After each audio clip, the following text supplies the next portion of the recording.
My dad works in B2B marketing, but I never really knew what that meant. Then one day my dad came by my school for career day and told everyone in my class he was a big ROAS man. Then he just kept saying things like, the bigger the ROAS, the better, over and over. My friends still laugh at me to this day. I think it means calculating a return on ad spend. One thing's for sure, I'll be known as the ROAS man's kid for the rest of my days. Why couldn't you just be a fireman or a lawyer? Why? You ruined my life, Dad. Not everyone gets B2B, but LinkedIn has the people who do. And with ads on LinkedIn, you'll be able to reach people based on job title, industry, likelihood to buy, and more. Start converting your B2B audience into high-quality leads today. We'll even give you a $100 credit on your next ad campaign. Go to linkedin.com/MPN to claim your credit. That's linkedin.com/MPN. Terms and conditions apply. LinkedIn, the place to be, to be. Hi, I'm Jason Falls, the executive producer of the Marketing Podcast Network. As you probably know, Asheville and western North Carolina were nearly destroyed by Hurricane Helene in late September. The Red Cross has deemed this a Category 7 disaster, which is the largest category they give. One of our member podcasters, Patrick Casale, is on the front lines there. He's an Asheville native who is living through and witnessing the trauma, destruction, and recovery his family, friends, and fellow community members are going through. Patrick started a GoFundMe campaign to raise money for relief efforts. All donations through Patrick's fundraiser go to local nonprofits who are helping with supply runs. Donations there directly impact people in need. I've given to the fund personally. Patrick has given as well, despite the fact he's having to recover too. The Marketing Podcast Network wants to help, and we know you do too. Visit Patrick's campaign at bit.ly/WNC help. The abbreviation is for Western North Carolina, WNC. bit.ly/WNC help. Any amount goes a long way. Even just $5 can provide a few gallons of clean drinking water to a family in need. Please join us in helping the relief and recovery efforts in Asheville and western North Carolina. Go to bit.ly/WNC help today and contribute. That's bit.ly/WNC help. The full URL, bit.ly/WNC help. Donate what you can. Every dollar helps.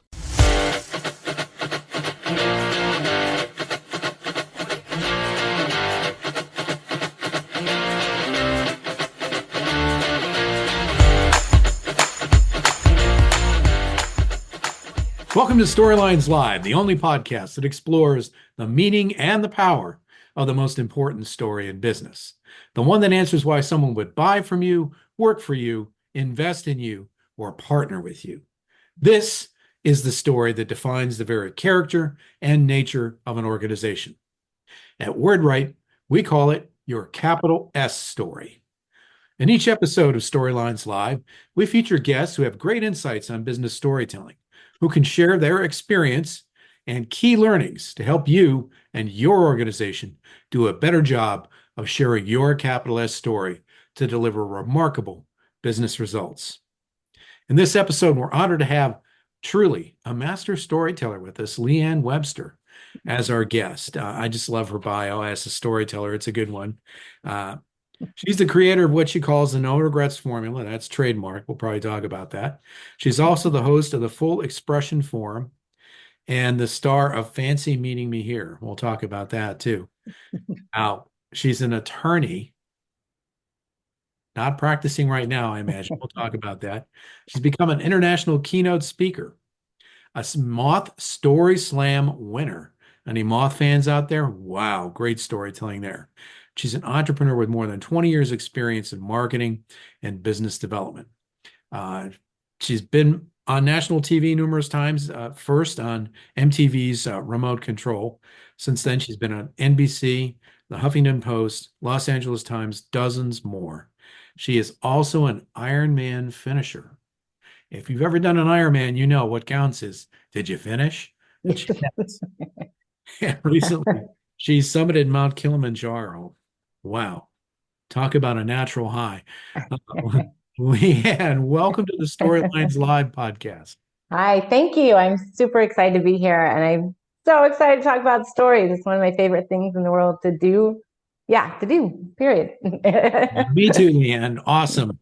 We're made for each other in terms of this podcast. I always ask guests, is there anything that I missed in going over your bio that you think our audience would benefit from knowing about you? I think I think the only other like big thing is I've been coaching since 1998, which Wow. is long before many people even knew what the heck a coach was. And I've been able Yes. to weave that into all of my professional experiences. So I think that's probably, yeah. It's one of the most important roles any business leader can have, I think, is to have a coach, someone who can deliver an honest outside perspective. And Yes. yeah. Yes. A Okay. thousand times yes. With no agenda, right? The purest Yes.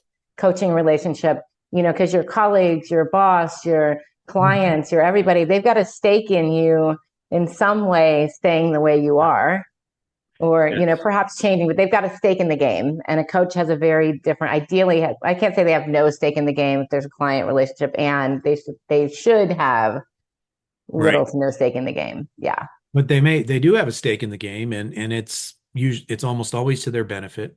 That is the nature of human beings. We're always looking out for ourselves.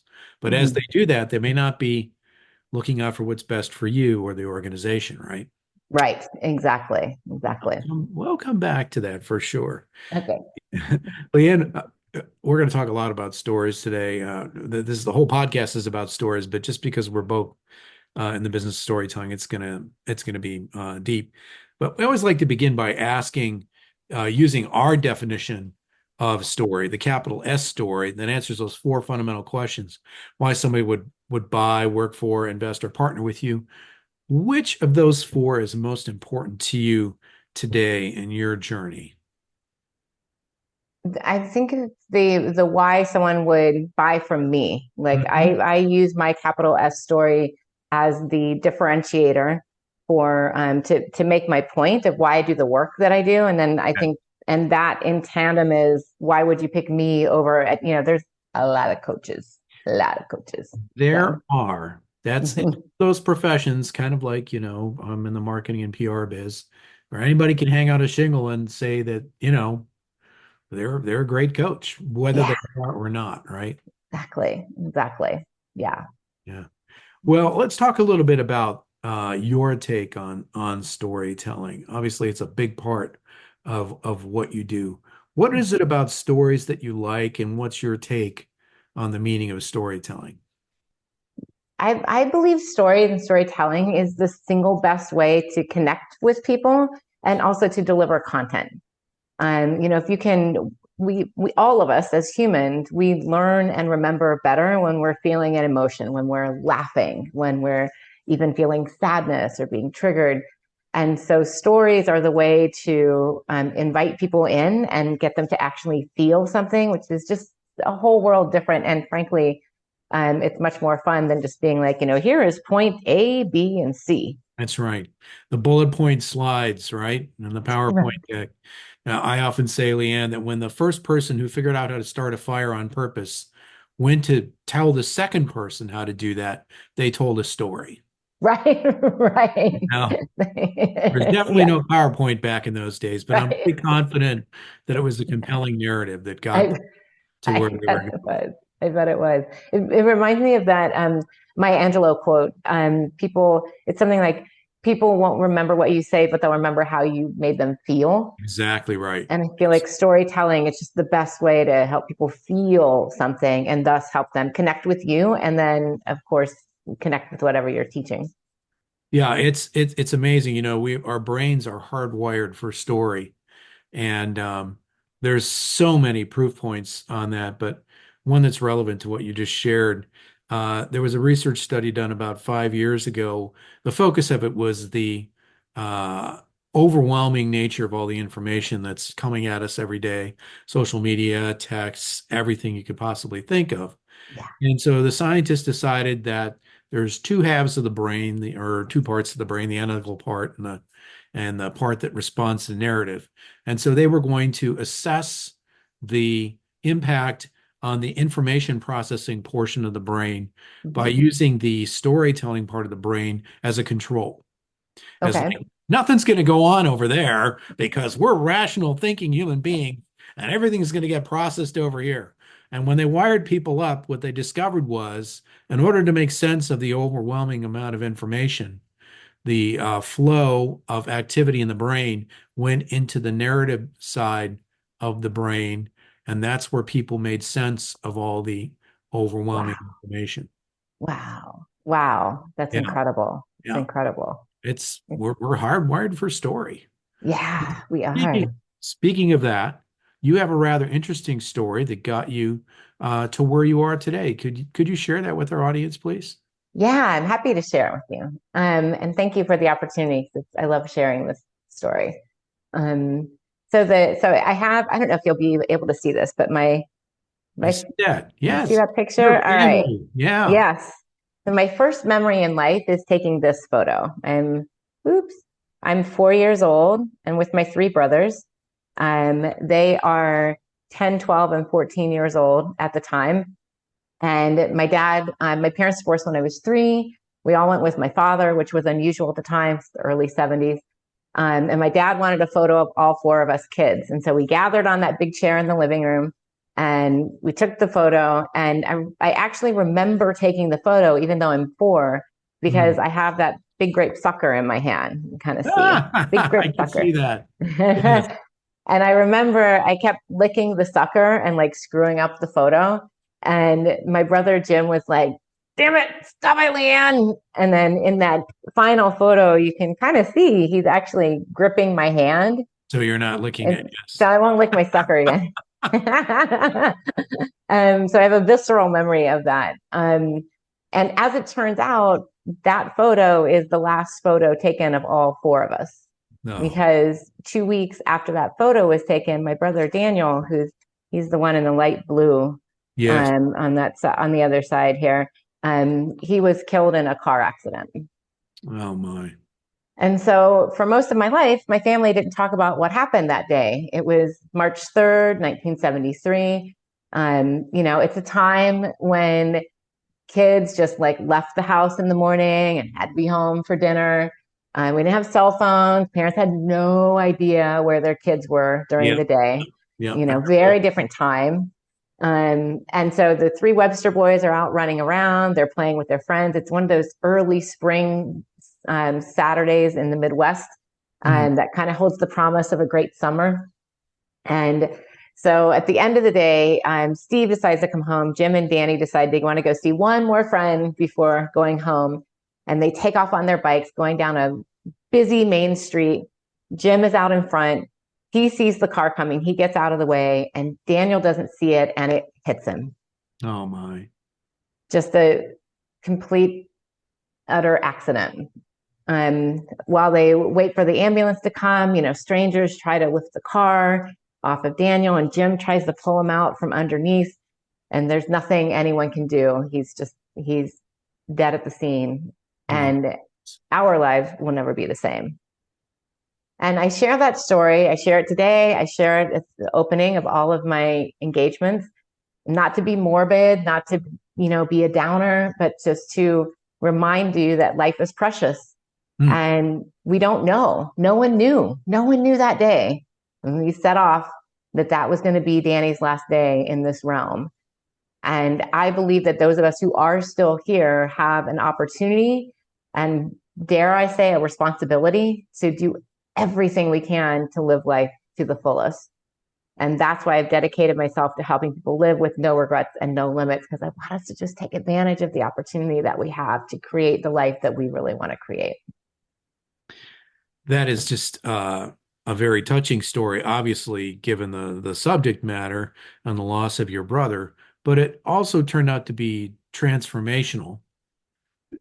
Immediately, for sure, for reasons of sadness and tragedy, but it led you to do what you do today. Could you share a little bit about that transformation? Yeah. Well, it's something that's kind of course, happened over a lifetime, right? And as I discovered coaching and I just as I've lived my life and gone from, I'm an attorney, well, I'm not going to be an attorney anymore, and I moved out to LA because I wanted to practice entertainment law, and then it's like, I don't want to practice law, and then I got into sales and training and started speaking, and then I discovered coaching, and I've kind of layered on all of these experiences. And I never ran. I didn't run until I was 40. But I started running, and then I turned into doing marathons, and I started doing Ironman. And, when I kind of looked back over my life, in part to create my one woman show, but even beyond that, I've just always had this sense of living of, I'm going to just take the opportunity. I don't ever want to, I don't ever want to say, I wish I would have tried X. And I honestly, I didn't piece it together until a few years ago, probably about 5 years ago. I didn't piece together that connection with Daniel and that kind of spirit that I have. Yet I have felt throughout my life that I'm kind of living for two. Like pregnant women say they're eating for two. Yes. I felt a lot like I'm living for two. So I've had that sense within me. But it probably wasn't until a couple of years ago that I pulled it out in that way and said, oh, that's why I like to take the chances. And that's why I got into coaching. So I want to help people see the opportunities. I want to help people understand the possibilities. Living for two because you're living for your brother as well? Yeah. Yeah. And I feel that like sense of, I get a chance he didn't get. So what am I doing? Let's go do it. Let's go try climbing the mountain. I mean, not everyone gets that opportunity. Boy, that's for sure. And one of the things that intrigued me, LeeAnn, about you when we got connected is your willingness to share about this tragic story and to use it as a foundation for what you do. Could you talk just a little bit about that? Because I know from our previous conversations and looking at what you do, that one of your points is that as human beings, when those things happen to us, and they happen to us in different ways, we all have our tragedies, is my point. We try and put them away and not really deal with them. Why do you think it was different for you? I think that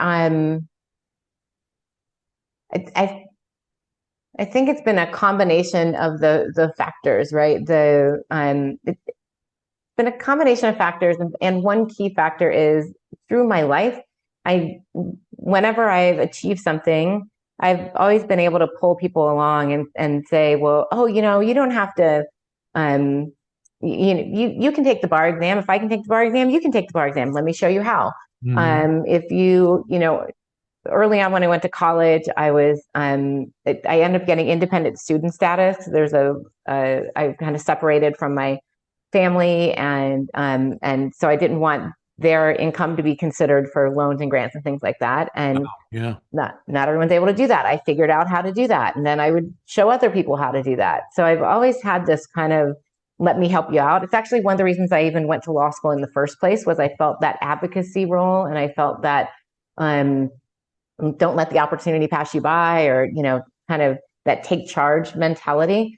And so I felt that through my life, and then I've just been able to incorporate it into really any of the work that I've done in sales, helping you buy a better service, in training, helping you become a better salesperson, in speed dating. I had the largest speed dating company, helping people find love. So it's like, I didn't see that on your resume. like the resume, it's like, how long do I know, I'm just teasing. How many random things can I throw in there?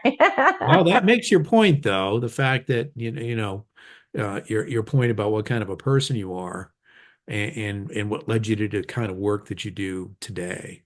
Yeah, I find that so often, and this is actually the message of my show, that so often we let what has happened in the past dictate how we're going to live in the future. And that can turn both ways, right? You can do it in a negative way. I'm not enough. I never had enough. I grew up with an alcoholic dad and a bipolar mom, and no one said I love you when I was young. And, I could look at it through that lens, right? Or I can look at it through the lens of, okay, I'm scrappy. This tragedy happened when I was 4. And the great thing about it is, I learned a lot, and I learned that I was going to need to take care of a lot of things myself. And so I developed these crazy MacGyver skills from a very young age, where it's like, give me a Band-Aid and a paper plate and I will make you a helicopter. So I've been able to pick them up and find the good in them, and realize that all of these experiences that I've had, even though some would see them as negative. It's like, no, those are just unique, and they're unique to me. And that's what makes me unique. And then how can I help others to do that as well? Well, that is wonderful, LeeAnn. And we're going to dig into all of this, folks, when we come back right after this short break. Hi, I'm Jason Falls, the executive producer of the Marketing Podcast Network. As you probably know, Asheville and Western North Carolina were nearly destroyed by Hurricane Helene in late September. The Red Cross has deemed this a Category 7 disaster, which is the largest category they give. One of our member podcasters, Patrick Casale, is on the front lines there. He's an Asheville native who is living through and witnessing the trauma, destruction, and recovery his family, friends, and fellow community members are going through. Patrick started a GoFundMe campaign to raise money for relief efforts. All donations through Patrick's fundraiser go to local nonprofits who are helping with supply runs. Donations there directly impact people in need. I've given to the fund personally. Patrick has given as well, despite the fact he's having to recover too. The Marketing Podcast Network wants to help, and we know you do too. Visit Patrick's campaign at bit.ly/WNC help. The abbreviation is for Western North Carolina, WNC. bit.ly, bit.ly/WNC help. Any amount goes a long way. Even just $5 can provide a few gallons of clean drinking water to a family in need. Please join us in helping the relief and recovery efforts in Asheville and Western North Carolina. Go to bit.ly/WNC help today and contribute. That's bit.ly/WNC help. The full URL, bit.ly/WNC help. Donate what you can. Every dollar helps.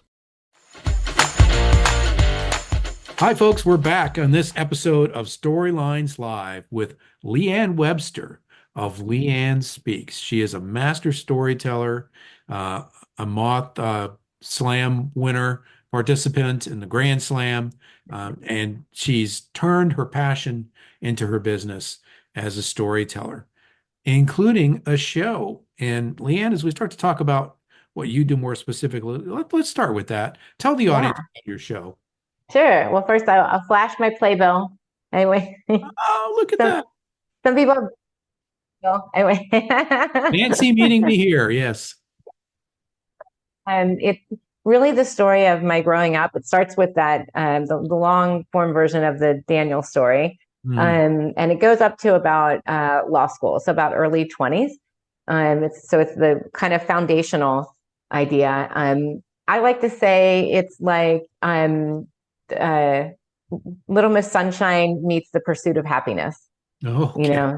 So it's kind of like function in the family, and how I was able to like take those pieces of it and craft that together. And really, it's at its core, it's a story about learning self-love and realizing that all those things that happen are things that I can pull from, that I can learn from, and all those things make me unique. And if I can, my journey has really been to truly love and embrace all those pieces and say, yeah, let me find strength from it, and then create what I want to create. So maybe this will appear to you as a trick question. I'll just throw that out. But did you write the show for yourself, or did you write it for an audience, or both? I mean, was it cathartic in a sense? Oh my God. It was the personal healing workshop that I didn't know I needed. The whole process of it, I think I wrote it. I wrote it for both. Can I say both as the answer? Oh, absolutely. Yes. The part of the reason it even got created was because, through my life, people have said, you have such a great story. You've overcome so much. You should write a book.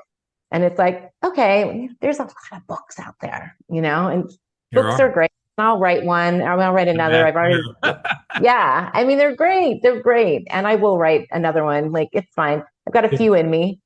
Me too.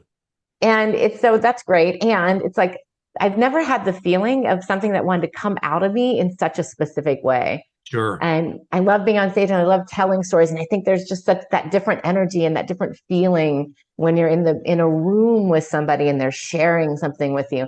And so that's kind of how it was born.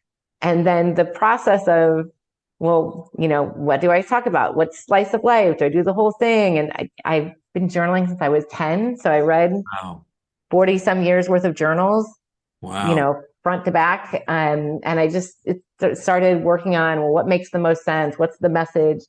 The reason I called it Fancy Meeting Me here was because I wanted that that twofold. I love plays on words, so I like the play on the phrase. And part of it was my journey of self-discovery and my journey of embracing myself, Fancy Meeting Me here. And then it's like I'm introducing me to you. So for the audience, they're saying like Fancy Meeting Me. So, but I get it. Yeah. The writing and the going through all that, and then where it really kicked in was in rehearsal, because once I had locked in the script, and then I hired a director, and we put the date on the calendar, and I started actually rehearsing it. Most of us don't revisit our traumatic stories, and if we do, we'll maybe you tell your spouse, right? You know what I mean? Like a therapist or somebody like that. Yeah, most of us don't. Not only don't share them with strangers or with others, but we don't go back and reenact them. Right. And, on a stage in front of people. Yeah. Yeah. So being in the emotion and reenacting these things was highly, I don't want to say triggering, because that's not really the right word, but it really ripped open a lot of things, but in a great way, right? It's, if there's a wound, right, then the wound heals by, letting it heal. And so it allowed me to do a tremendous amount of healing I don't want to say in real time, but moving through the process. Yeah. Because I had to get to the place where I could tell the story, be in the emotion, but not be processing the emotion. I do know. And related to that, I have to ask this question since I've teased the audience a couple of times already. What came first, being a moth storyteller or writing the show? Oh, let me think about this. I think I started writing the show, and then I did Moth. It was very close.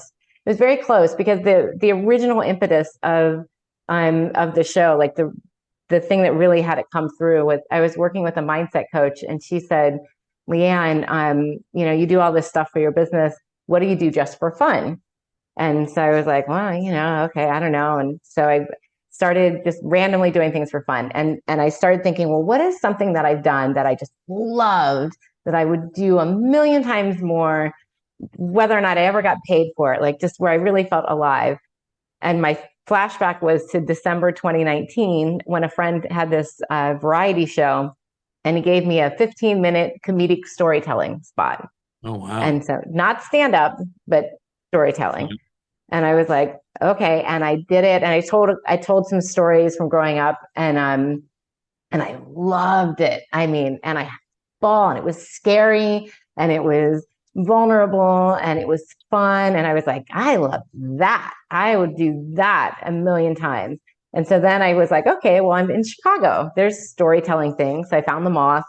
And then, it was like a couple months or not even a couple months, within a month or so after that was when it was like, oh, what if I had my own one-woman show? So it was very closely related. I think that's very cool because obviously, given our audience, most of our audience is business leaders. I think it's interesting how you've taken what you just described and your path and your journey as a storyteller, one-woman show, the Moth, and that directly relates to what you do with your clients, right? So talk 100%. About that for a little bit. Yeah. So it relates in a couple different ways, right? One is in the service offerings, right? Or I wouldn't even say that. Part of my, one of the ways people find me is through speaking. I do keynote speaking, and I tell a lot of stories in my keynote, as a way to engage people and keep them interested and all of that.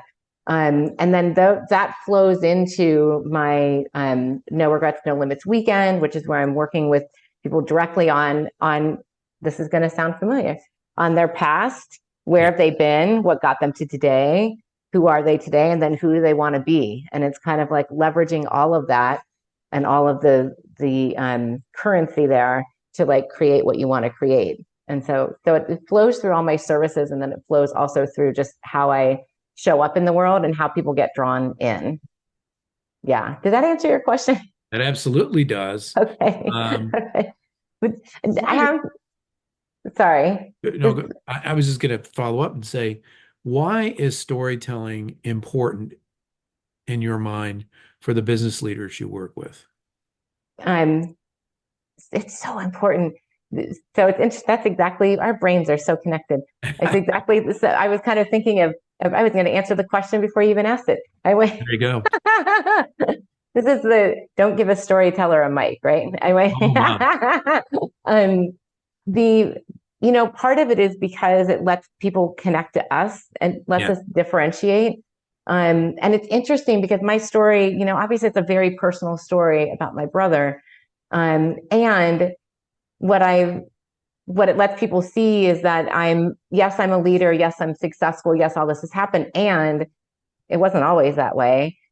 And I've been able to craft myself. I've kind of created myself. And that's part of what I'm helping others do. And so it lets people see the journey that I've been on in a way that's very different and compelling.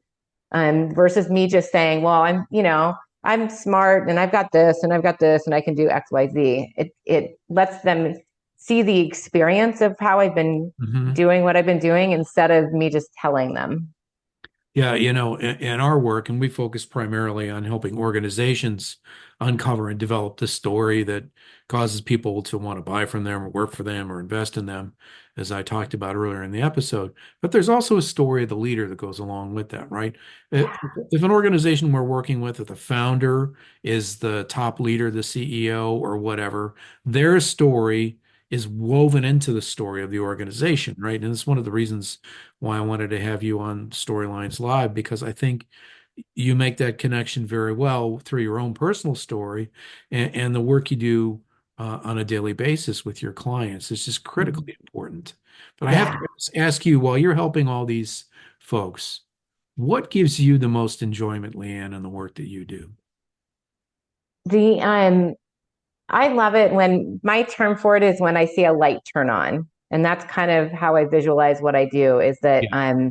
I'm helping people turn their lights on to see things in a different way, to view themselves, their circumstance, the prospects of their life in a different way. And so one visual I have for it is, I'm old school. So like when we go to concerts, we used to go to the concerts and you'd have the lighter. Lighter. Oh, yes. Now you do your phone, I guess. But and you look around and there'd be thousands of people with the lights on. Yes. That's what I view as my kind of work in the world, is to help people turn their lights on. And it thrills me to no end when someone says, I did something different, or I, made a change in path, or I took a chance I didn't think I was going to take, or I did something because of your message. Oh, that's awesome. To give the audience a sense of that, can you share a success story of somebody you've worked with? Sure, absolutely. So I have one client who is the executive director of a nonprofit of a chamber of commerce, and she gets really, as leaders and many leaders in organizations do, gets really overwhelmed. Right, the daily duties, the pulled in a million different directions. She's reporting to the board. She's got the client members. Plus, of course, there's her regular life, right? The day to day, the family, and we found that she often, as leaders often do, kind of put herself by the wayside, right? She would always do the business or the work things first. And sometimes it'd be to the detriment of her health. And so what we worked on and still work on is I call it committing to yourself. It's part of my no regrets formula. But it's really looking at what's important to her and making health a priority in her decisions. And so what that looks like in real world is, when she gets invited out for the fourth time that week to go to a potential event or the council meeting or the whatever, she can kind of connect back to her plan and say, you know what? If I go to that, I got to cancel this, or, make some decisions. I'm not going to do that because it's more important for me to stay home, to rest, to eat well, to make sure she exercises every morning. But it lets her make the decision from a different perspective rather than feeling like she has to do whatever it just kind of comes in front of her. Wow, that's really a big deal, because for so many in our culture today, there are a lot of you have to do's, right? Yeah. Right. Yeah, I have to do this thing. You feel like you don't have that choice. You feel like you're at the mercy of everyone else and everyone else's demands. And it may be, I always say, like, it's not that you have to, quit your job or not do the thing. But it's a making sure that what you're doing is in alignment with who you are, and making sure that it does actually serve and allow you to be the best leader. Because she can't be the best leader of that chamber if she's exhausted, if she's sick, if her brain, she's got brain fog because she didn't sleep enough.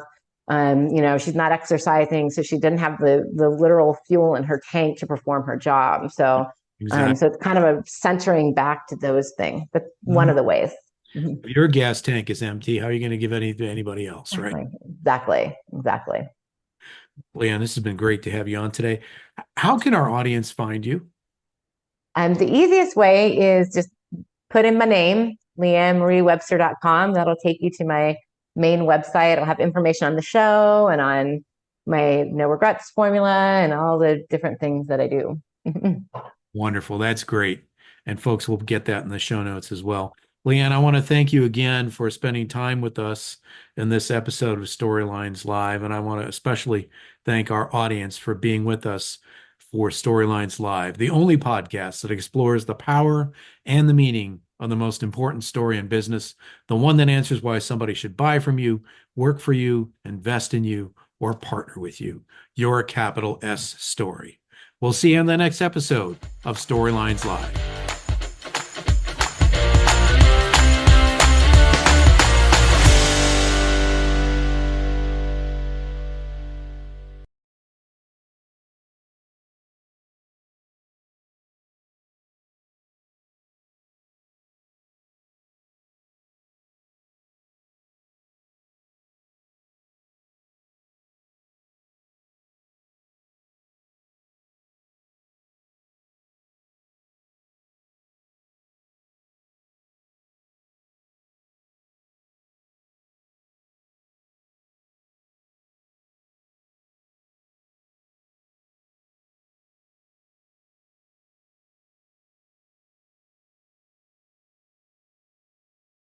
You may know you're listening to this show along the Marketing Podcast Network, but did you know there are other great shows on MPN to help your business? Hennica Watkins-Porter hosts The Entrepreneurial You, empowering entrepreneurs with insights on leadership, business, and success. Hennica, tell listeners what to expect from your show. So we provide innovative business strategies and practical solutions to common entrepreneurial challenges. And where can people subscribe? Find us at hennicawatkinsporter.com, as well as the Marketing Podcast Network at marketingpodcasts.net, or search for it wherever you get your podcasts. You heard her. Go subscribe. This podcast is heard along the Marketing Podcast Network. For more great marketing podcasts, visit marketingpodcasts.net.